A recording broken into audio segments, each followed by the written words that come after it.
Welcome to the show. If you're new here, hit the like button on your way in.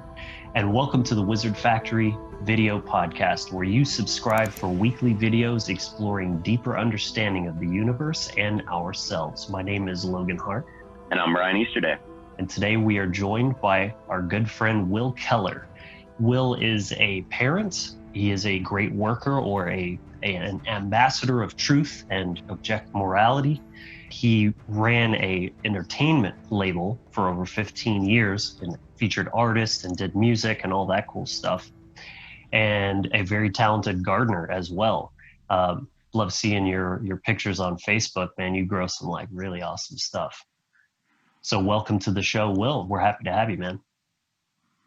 Thank you, gentlemen. It's a pleasure to be here, and it's an honor.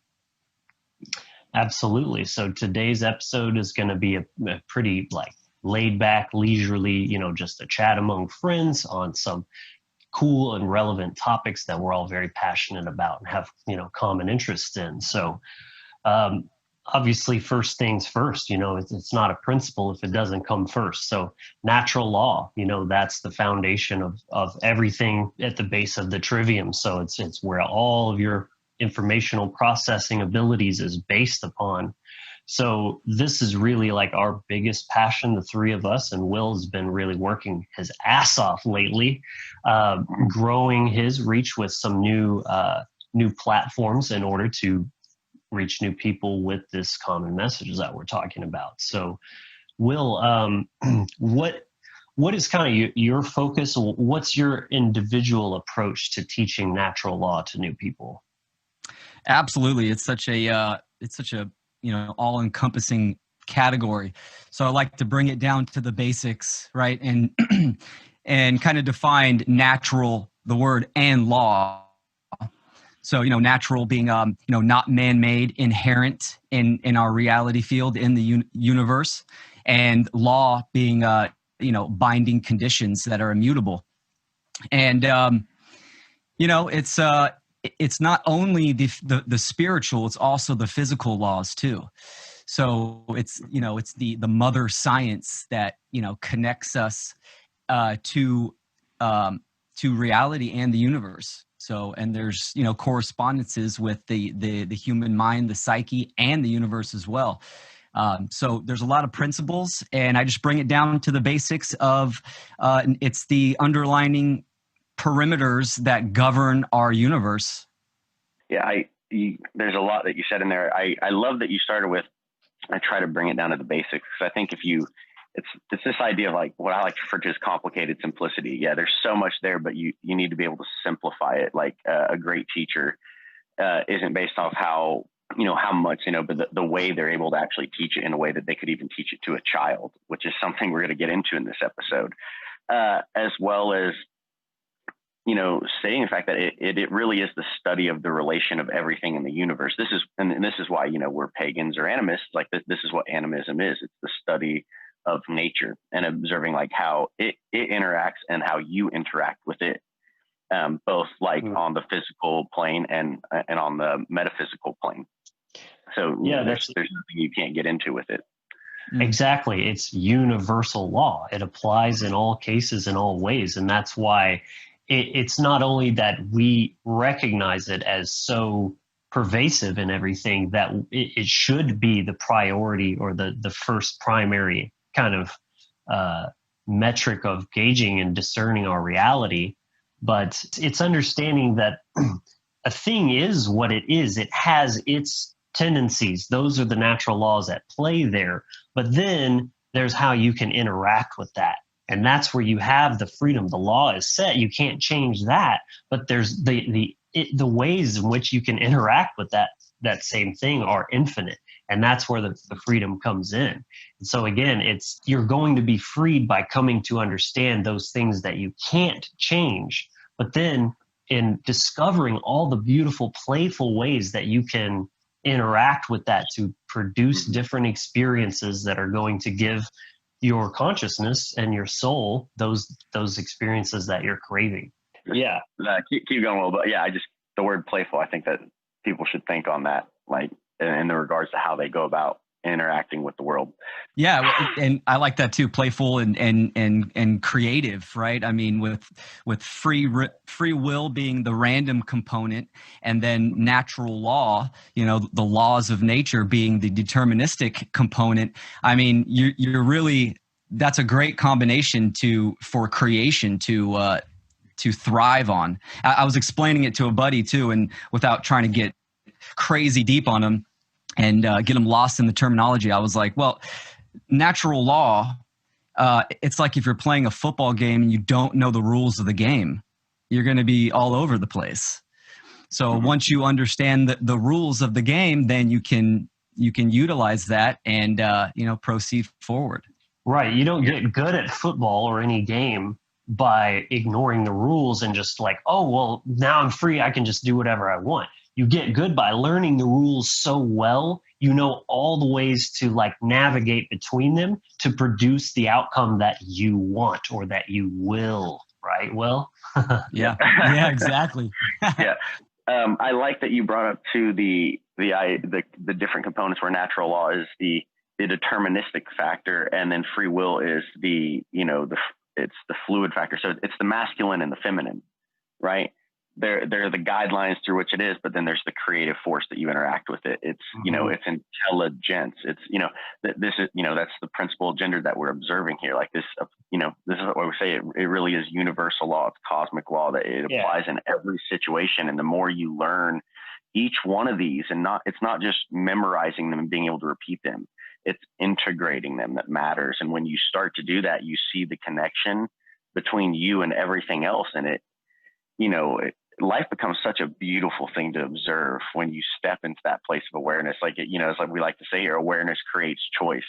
The more awareness that you have of that cosmic law, the more free will and choice that you can exercise, and to get the outcomes that you want, just like Logan was saying, which this is what magic is. Right. You come up with creation and bring it into reality. And that really struck me because you think about that, like Thomas Edison or whatever, that thing about like, I discovered 1,000 ways how not to do something, right? It's easy to pick a wrong choice, right? Jump off a cliff or something like that. You nailed it when you said to get the outcome that you want, because obviously, yes, that's an option, but who's going to do that? Because that would be stupid. Nobody wants that, right? The hard part is getting the thing you do want, because sometimes that thing is a very complex whole trajectory and timeline of events have to happen in order for that reality to become realized. So then that's where the nuance comes in. That's where having an understanding of natural law is so empowering, because it allows you to not only predict the future in a way, but determine the future. But it's like you say, Brian, because everything we do is a magical act, you still don't 100% know how a thing is going to turn out, because there's always a curveball, you never know when that's going to happen. It's not that your idea or that the law you were banking on didn't work or was not consistent. It's that another variable entered the equation that changed the outcome, because it's all about if this, then this. That variable was, but this. Yeah, that's why the awareness of those variables is the essential part, because the more awareness variables you're aware of, the better choices you can make. There you go. Potential choices. Love it. That's good stuff. And chance is just but law not recognized, right? And when you dive deep into the principles, I mean, it's like my passion, because it's ultimately pattern recognition. So and each principle it's a lifetime. It's just an onion. You just keep peeling it back. You keep lifting the veils, and you can observe more within yourself and in your environment, and all the correspondences, even the correspondences with the principles themselves. It's amazing. Oh yeah. It's just it's like the most beautiful thing to observe. Like life really is just like this beautiful tapestry. It's so weird, for a reason. It's another reason I love the concept of the web weird. And, with cosmic law and natural law, we can see that there's so many different traditions and understandings that are teaching it. There's like the Hermetic principles, But then there's also the same understandings coming in through like the Norse mythology with the web of weir of how we're creating our reality, how we're responsible for that. There's the Vedic tradition and understanding of things, I mean, it goes on and on. So again, because it's universal law, there are lessons to be found in like every indigenous culture, like everywhere you look, there's a lesson. So when you become a student of cosmic law, of natural law, you're becoming a student of like yourself and life and everything there. So everything becomes a chance to observe and to learn and to then be able to choose to improve. And on something you said, Will, because you said something to the tune of chance is merely law unrecognized. And it made me think about that old saying. It's like even a broken clock is right twice a day, because that's that random chance. It just happened to work out that way, where you can kind of like throw shit at the wall 1,000 times, and then eventually something's going to stick, right? You don't even have to understand it. It's kind of the numbers game. But it made me think about the police, because people argue, police do good things and stuff. And it's almost like, because obviously if they had a true understanding of natural law, they wouldn't have ever actually become a cop or stayed a cop. Yeah. But they may do things that appear moral, but because they themselves don't have that understanding, it's like a lucky accident, basically. Yeah. Yep. That's good. Yeah. Yeah. Spirituality is unseen science, right? And then science is seen spirituality. So right. Observable, yes, because everything is spiritual. Yeah, exactly. Exactly. Yep. So it's and not isolated. That's why I like observing it as well. Like you can once you see it, then you can kind of wrap it into all these different correspondences. So yeah, beautiful. And so when we can look at cosmic law, we feel like at a fundamental level, like what's happening in the universe, like what's going on, what it is where consciousness experiencing itself by fractalizing itself into individuals that can then have different experiences to feed those co-experiences back to source. So it's a collective growing of consciousness. And I think one of the best ways in life to really observe that is through parenthood, because what else is a little fractal of yourself than your child? Like when I look at my son, like he's like my little mini me. Like it's very, parenthood really made me see that, like, oh, that's what parenthood is you're literally like the universe continuing to create itself into existence to have more experiences. So obviously, if that's what we're all doing, that's the foundation, and cosmic law are the parameters, teaching our children in a conscious way this understanding is really the foundation we should be building from as parents or stewards, mentors, however you want to look at the way you're raising your child. And I think that's why it's really important, as you said earlier, Will, to be able to teach it in a way that's simple, because you really can find a way to actually explain something to even a very young child. Like, even my son, he's like, 2.5. I explain like cause and effect to him. Like, hey, if you're going to do that, I don't just like tell him like, oh, don't do that. I try to give him the choice. Like, hey, if you do this, then this is likely to happen.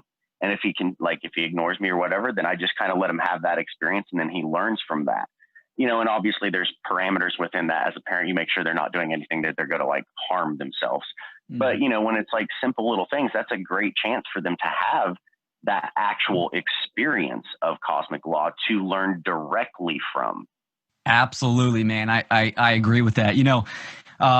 I came across this information and started applying it. That was 7 years ago. My daughter is now 7. So it's, it's been this tethered experience, and it's been magical. And I've had the most growth as a parent, and it's such a blessing.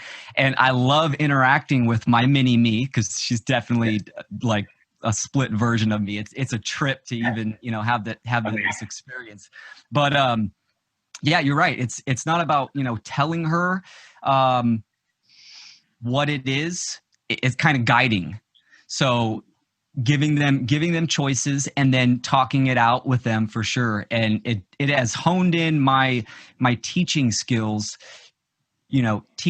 teaching it to my daughter, because you have to go simple, you have to go basic, and and they get it. They get it, especially like working in the gardening, in the garden, or going out on a hike or something like that. You can easily point those out. And there's a funny stage that a child gets to. It's the why stage, and a lot of parents like, oh, I'm dreading the why stage. Like, to shut up. Why? They That's keep asking the it. best part. I love that. Yeah. I love that the stage. most important question of all. Absolutely, and it's during the most important time of their life too, the formative years. Yeah. So that is a huge opportunity for parents to really take advantage of that and help be that guiding force to sculpt their foundation of their operating system, their mind, their cognitive abilities. That's wonderful. I love that. Logan, I know you have something to say, but after that, I totally have something to say. Yeah, we're all firing on all cylinders here. Yeah. Good stuff. Good stuff, man. I love the way you put that. You guys are both, crushing it. And as far as the why, that is the question that points most to natural law, because it's the causal factors. Why? Because. And even the way you're talking about, like, cascading the degrees of complexity of knowledge and truth, because knowledge is just our obtaining of truth. It's the concept. It's not actually any different, because that piece of knowledge that isn't true is simply just a belief. It's not knowledge at all. Mm-hmm. So anyway, thinking about it in terms of explaining it to a child, it kind of reminded me of these videos I've seen on YouTube where it's like music theory explained in 6 different grades or something like that, where the first one, they're explaining music theory in like this very, very basic, simple, rudimentary form. And each one, it's building on and explaining the same kind of thing, but a lot more like intricate and complex. But that's the way truth is, right? Like, truth itself, there is no degrees of it. It's all there right now. It's only waiting for you to discover its infinite complexity. But when it comes to the mind and the way that it categorizes and structures things, it's useful to think about those kind of like degrees or fractals even. That's why I'm getting at this parallel of the parenting. Yeah. Their consciousness from birth is going through those stages of evolution themselves, from the rudimentary, the very basic stuff. And then they hit the why phase, and that's when their consciousness is literally ready to start saying, I want to know everything about natural law. That's what's so messed up, is this is now this subject that we have to teach. It's super niche and nobody knows about it, and there's only a few teachers doing it. Yet it's like natural to every human baby born, or not even human, but just in general. Like, it's mind blowing. I love everything you said there, and I think you really hit on it when you're pointing out that why phase, that's when they're starting to learn about natural law. It's during their cognitive development and those formative years where they're really figuring out who they are. And it reminded me of something that I like to think of as that questions are keys that open gateways to new realities. And what are children but like imaginative, especially at that stage? They start storytelling and they come up with just the craziest shit. It's hilarious, like what they'll say. But at that stage, like, that's where they have like so much magic, and that gets programmed out of us, because when you're questioning and you're open to all these different possibilities and you have this imagination, if you can learn to ask questions that will literally, you can step into new realities, so to speak. And then how to create with that. You're teaching children at the formative stage, like how to be magical for the rest of their life, to where they can really create what they want, rather than having to just conform to what society is saying. Mm-hmm. Like, this is a major control point of where people are going to become sovereign individuals, and be raised as healthy children, or they really start taking on the programming of the family and the society and the world around them. This is a very pivotal point to understand. And I think the fact that the why stage is something that, like, a lot of parents like, oh, I can't stand it. Well, maybe that's because that's their own uncomfortable feelings because they've never asked why themselves, because they were put down for asking questions. And they're just repeating that cycle of trauma and emotional abuse to their children on an unconscious level. And that creates that unconscious feedback loop that we've talked about on the show before, that we just got into with the episode with Michael Denny, the Thunder Wizard, which if you haven't checked that out, check that one out too. And let us know your thoughts on this in the comments. What is your experience on this? Yeah, you just dropped a ball right there, bro. Oh yeah, you're right. Yeah, Brian, that was great. You both made excellent points. And I mean, to me, people that understand truth, natural law, and they have children, they're in a very unique opportunity to break that spell that, the cultural programmers, the social engineers are just instilling. It's the perpetual cycle that can be broken. And to me, it's one of the most important. And unfortunately, I see, parents stepping into that authoritarian role so quick, and it is unconscious because they've been programmed. What I love about being a parent is that I now can see my flaws, and I can, because it's, my daughter's a mirror pretty much. I can, if she's acting out in a certain way or, having some kind of behavior, I can look at myself and be like, well, where did she get that from? Am I projecting that onto her? And so it's just a phenomenal learning process and extremely important in today's world. Oh yeah. I'll tell you one thing real quick that I love doing too is I remember my brother had an imaginary friend when he was younger. And I remember the elementary school pulled my parents aside and asked them, is he okay? Like they were making it seem like there was some kind of mental issue there. And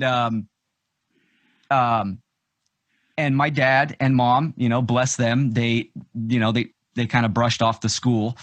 And now I'm a parent and I'm looking at my daughter and I'm doing dress up. I'm doing imaginary worlds with her and everything. I mean, the imagination is the paintbrush of manifestation, right? So it's she loves to get in that world and I dive right in with her and amplify it. And that's beautiful. So, I remember now too, what I was going to say is like, it's astounding to think too, how we are certainly in a spiritual war currently, but the worst part is that the fucking children are on the front lines of the attack. They are being targeted even more than adults are. And it's up to the parents to protect them because they have no idea what's going on. You know what I'm saying? So it's so important to integrate not these kind of foundational understandings that we're talking about and let that be expressed in the way that you're interacting with the world, but especially the people in your life, the people that you care about and the people that you're supposed to be protecting and raising and nurturing. I love that. That's excellent. Because what we're really getting into here is Jupiter. Like it's wisdom, it's knowledge, it's abundance, and he's the karka of parenthood. He's the teacher. He's also a protector, even Jupiter, because let's remember, like all the esoteric understandings that of the metaphysical that we bring from astrology, they're all based off of astronomy and cosmology. So Jupiter, we can see in our solar system that he is the protector. He's so large that he draws all these other, comments and things like that are out there that could harm our planet. He draws them into himself and he takes all of those. If you see that as a metaphor for, like Logan said, the children being under spiritual attack, like us on Earth, those things would wipe us out had the teacher not been there. So these are very Jupiterian lessons, and this is, I think it's highlighting a very good, a fundamental thing that so many people think spirituality is about being out there or going and being the guru or the monk that's off in the woods, or they seem like everything's perfect. Like the real teacher is Jupiter, and the way he does that is through being a parent, being a conscious parent, a conscious teacher. Jupiter expands things, he protects things, he's wisdom, he creates.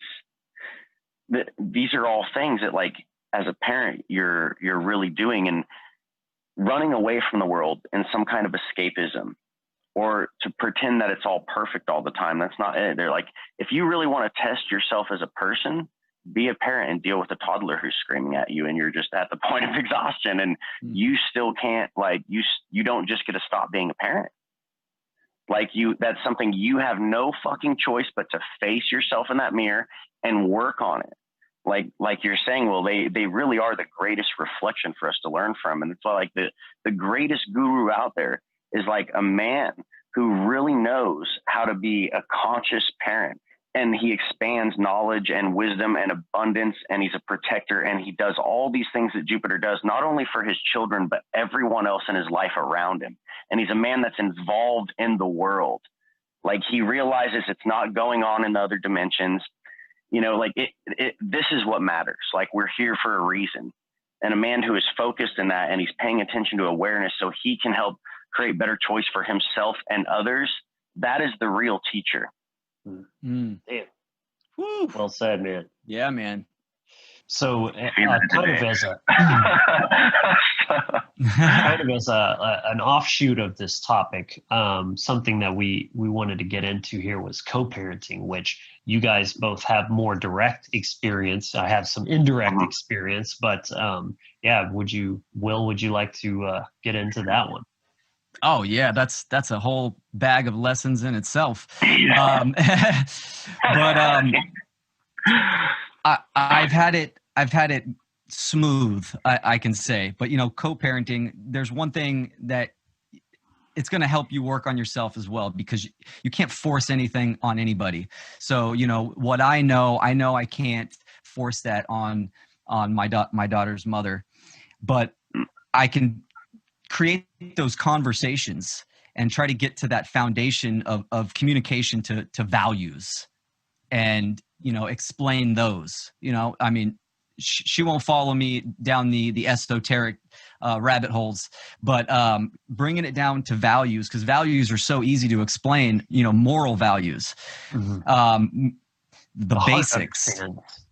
Exactly, for sure. So we agree on those, and which is crucial. And you know, it's a partnership, and you don't want to make it hard on yourself. So it's, you know, there's compromise and there's patience. Absolutely. Mm-hmm. Yeah, I have had quite the experience with this, and I'm still very much in the process of navigation. I'm fairly easy to work with. My son's mother is a bit more stubborn, and has, you know, as Logan can, you know, vouch for, has not necessarily made things easy at all. So like, I love that you said that it's just another chance for reflection. You know, in astrology, we can look at the houses. The first house is the sense of self.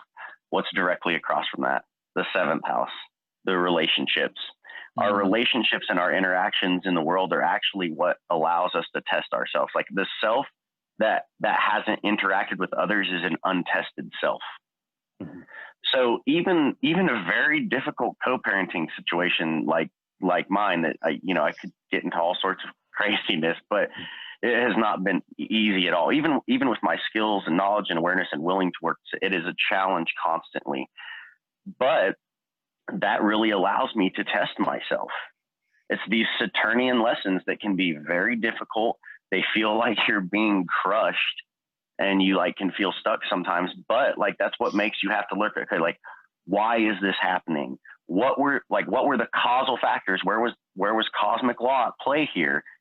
Where was my lack of awareness leading me to situations that, you know, are situations that weren't my ideal outcome? Because it has to come back to self-responsibility. Like, if I hadn't have made certain choices, then I wouldn't have to be dealing with that certain person, you know? So, you know, it's all a chance for reflection, and it can be a very wonderful process, like if it goes smoothly. But even if it's not going smoothly, like, you ultimately still have your free will and your sovereignty, and you just have to learn to exercise boundaries, and you have to learn to take that chance to reflect and learn, even if the other parent may not do that, because you just have to try to create the best situation you can for the child, you know? So if you can cohesively, like, you know, like you said, bring it down to values and morals and agree on those things, then that's great. But sometimes you might even have to have the choice of just understanding that, like, well, you can't control this other person. Just like you said, well, you can't control the other person. So you then have to be like, okay, I'm going to make the best choices I can, because you can only do what you can do. So you just have to become a better example, or really give that opportunity.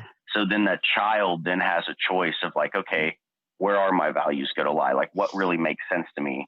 Yeah.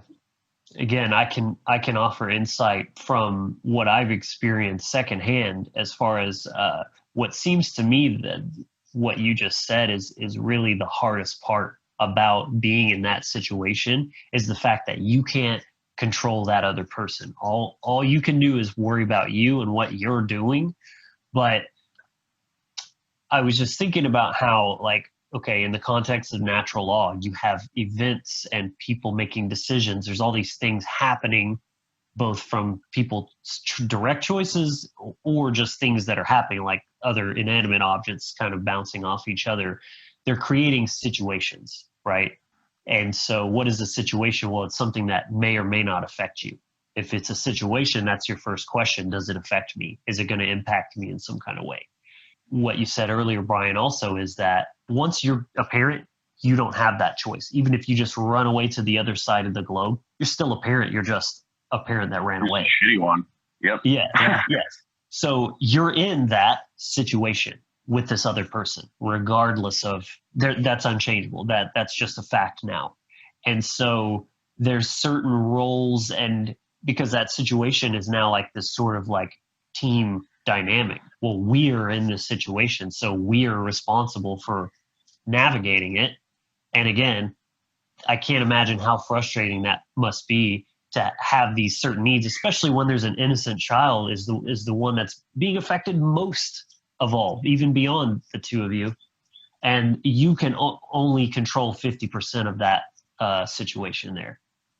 Yep. So yeah, it's like trying to extend that example and going first, saying, I'm willing to do values, meet me here, please. And if they don't, then it becomes a lesson for you to practice letting go of what you can't control, only focusing on yourself. And I mean, maybe trying to insulate yourself from the effects of that other person as well. Dude, something big just hit me. So in that situation, it's your choice, that 50% that you can control. That's the deterministic factor that you have. The other 50% is the free will and the chaos that's in the universe. So it's order and chaos. Mm-hmm. And you just are trying to learn to harmonize between those. Yeah. And like you said, you don't always know, like with magic, you don't always know how it's going to play out. Yeah. You never know how it's going to play out, actually.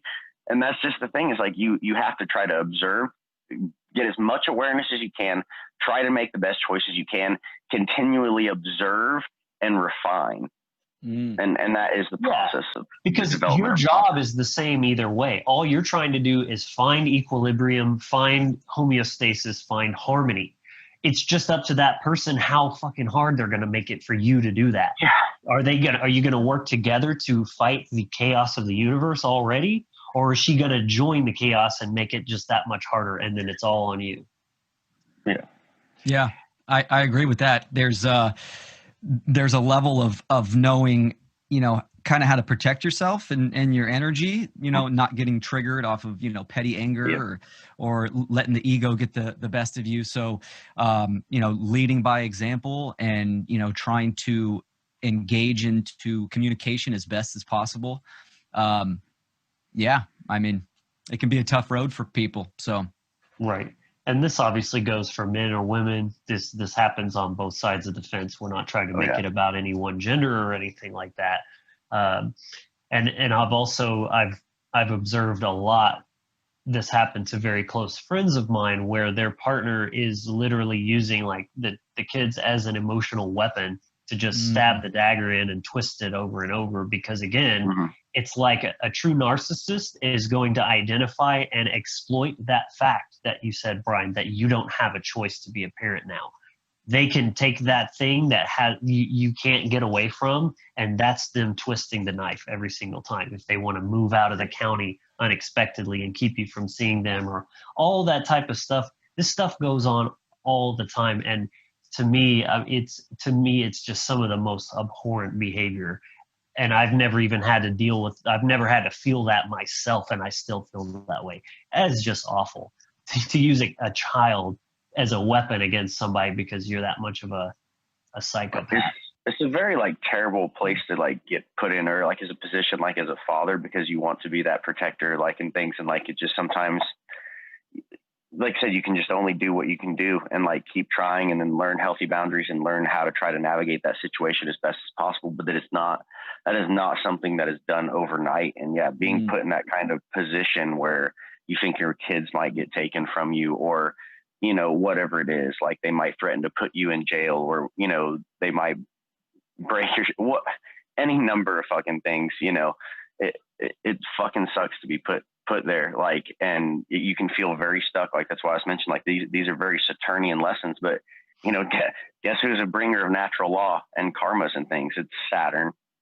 And it's just something that you have to learn to get past feeling crushed by Saturn and just look at Saturn as neutral. Because like when I do relationship consultations, most planets are associated with masculine or feminine. Saturn and Mercury are neutral. Mercury's neutral for the sense that he's very friendly. He goes around, he just wants to be friends with everybody. Saturn's neutral because it's cosmic law. It just is. It's not good or bad. It's not trying to harm you directly as an individual. It's just something that is, and that you have to learn how to navigate. Right. So again, when you can step into Mm-hmm. when you can step into that place, or even Mother Hella would be another great example. Exactly.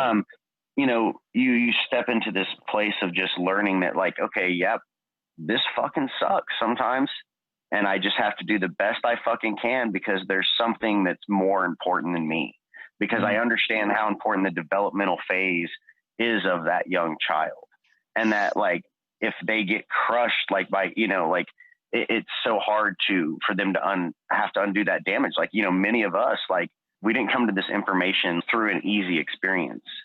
It was like having to go through life and have like a lot of very crushing experience that made us have to step back and reflect and observe. You know, that's why I mentioned Mother Hela. She appears, you know, this is, for those who aren't familiar, this is the Norse goddess of the underworld.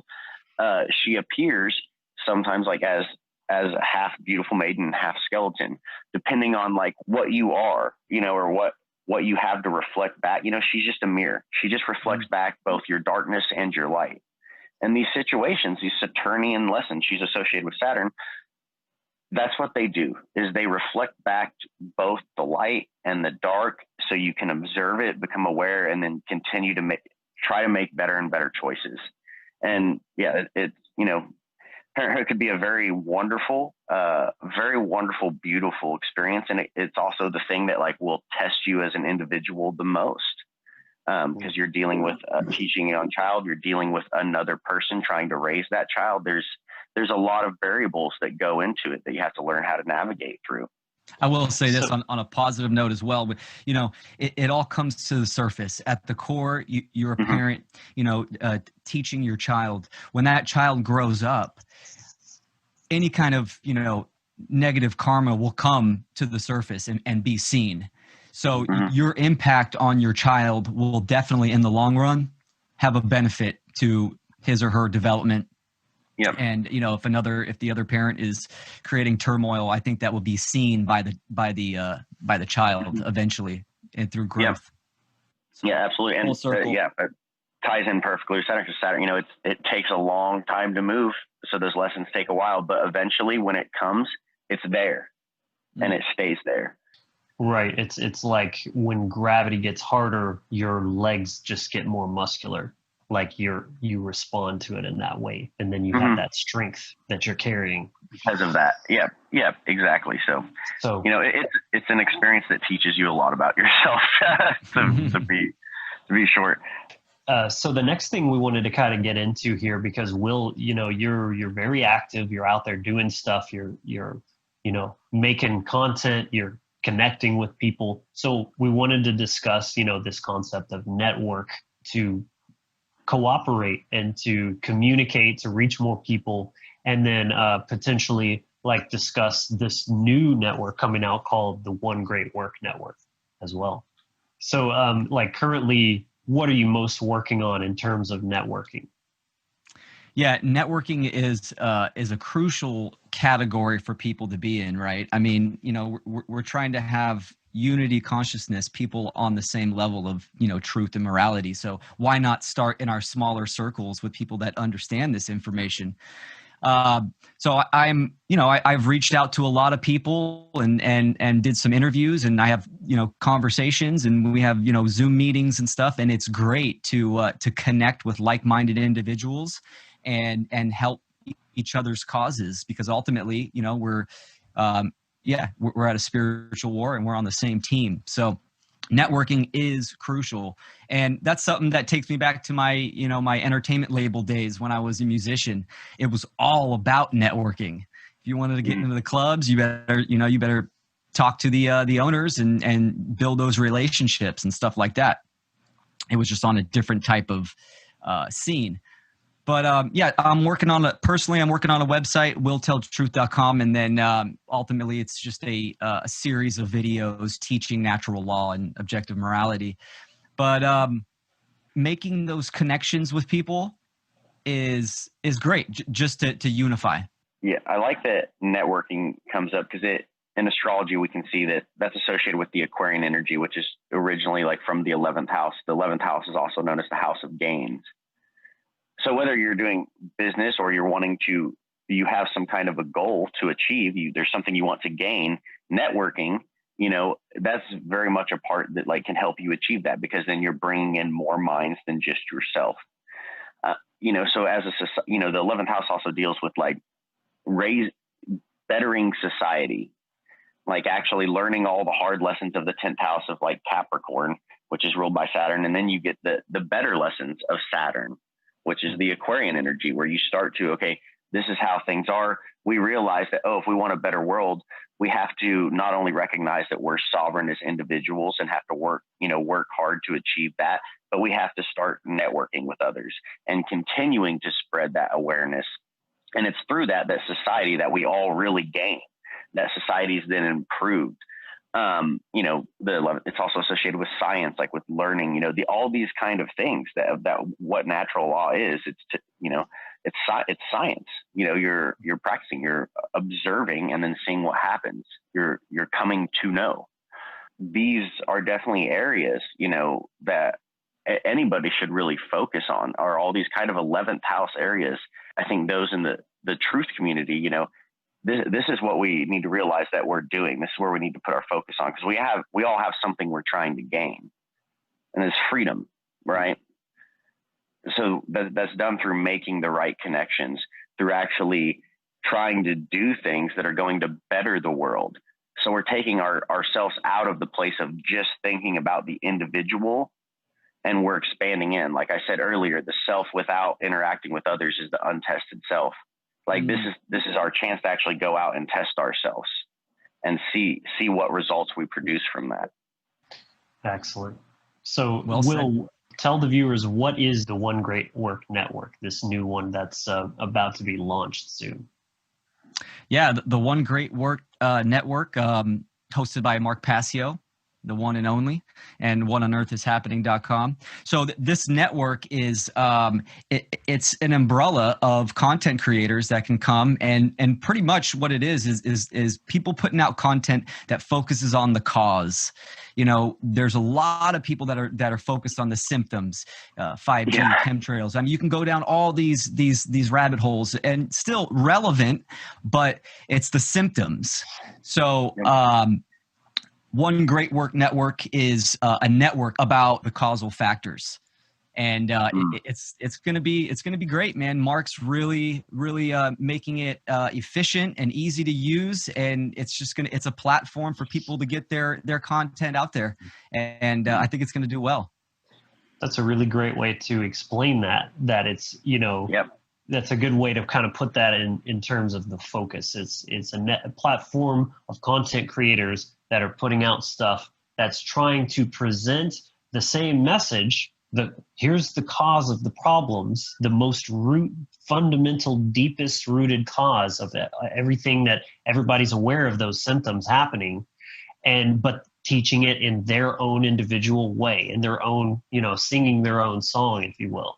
So I think it's really exciting. And we wanted to present this and ask the viewers, what do you think about us featuring our content on there? And do you think that sounds cool? What would your suggestions be? What type of content would you want to see there? Let us know in the comments. We'd love to hear about it. Yeah, those are all, a lot of great stuff that we covered there. So that's going to wrap up this one for the week. If you guys haven't yet, go check out our free initiation package at thewizardfactory.com. It's completely free. That will get you some foundational, like a toolbox video series of different practices that you can kind of use to start doing self-development, as it also gets you access to our Wizard Factory Inner Sanctum group on Facebook that we're going to have a lot more personal interaction and things going on there. So if you want to interact with us, that's a great place to do it. Be sure to like and subscribe so you get notified. Let us know in the comments what you thought about this. Yeah, until next week, be empowered, be inspired, and be encouraged.